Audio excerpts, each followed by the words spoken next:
2026 was the year Darrington reaped the rewards of their efforts in 2025. Townwide Wi-Fi, Technology Center, Makerspace, and Conference Center, as well as in-town versions of a couple of services people from down below take for granted. More tourists from many different types: bicycles, adventure seekers, ecotourists, hunters, and others. The increase in tourists was thanks to a combination of factors: the opening of the Greenwalt car collection, resurrection of the Timber Bowl, and a concerted and concentrated effort by the town to attract outside money. Let's start at the beginning. The Internet. Darrington realized that in today's world, the Internet is a necessity for most people. They also realized that Internet bills themselves result in a lot of money leaving town every month. So, much like Tacoma, they built their own Internet service provider.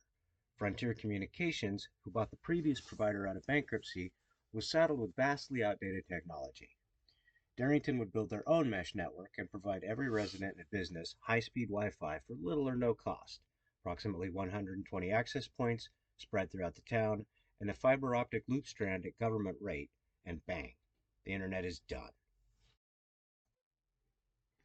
Well, once the town had high-speed internet all over the place, it was natural to consider an innovation center, conference center, makerspace, all balled into one. But they didn't stop there. The town realized that in a village economy, money always leaves eventually. But if you can get it to cycle around a few more times before it heads out of town, you can have a much more robust and active economy. So, with cheap or free software, they created a couple of local clones of business concepts that are popular down below, but by only covering expenses, they were able to bring the cost down. Then, the town worked hard to create as close to a circular economy as possible. If it could be made locally, it was made locally, and it became a source of pride to consume local products, realizing that the dollar was going to cycle around one more time. But as we all know, products are good for more than just domestic consumption. You can also use them to bring in outside money. It's like tourism, but you don't actually have to put up with the people. You send them a little piece of your town and they give you the money. Now, that's not to say there weren't successful businesses before exporting from the town. Rivertime Brewing, Hometown Smoke and Barbecue, among others, many others. But without a Chamber of Commerce or a Rotary, well, there wasn't much organization and efforts were scattered.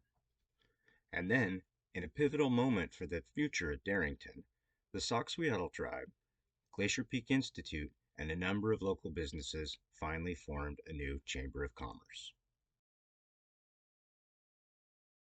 And in the history of small town chambers of commerce, this one came out of the gate like a freight train.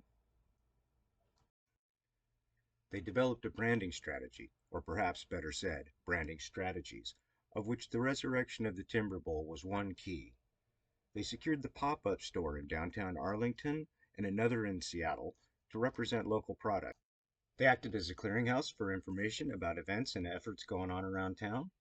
They made sure that the Innovation Center and Makerspace were being utilized fully and had everything they needed. And they helped set up a rentable commercial kitchen in town for startup businesses and events. Yes, it was quite the 2025 for Darrington, but looking forward to 2026, we're confident the best times are ahead.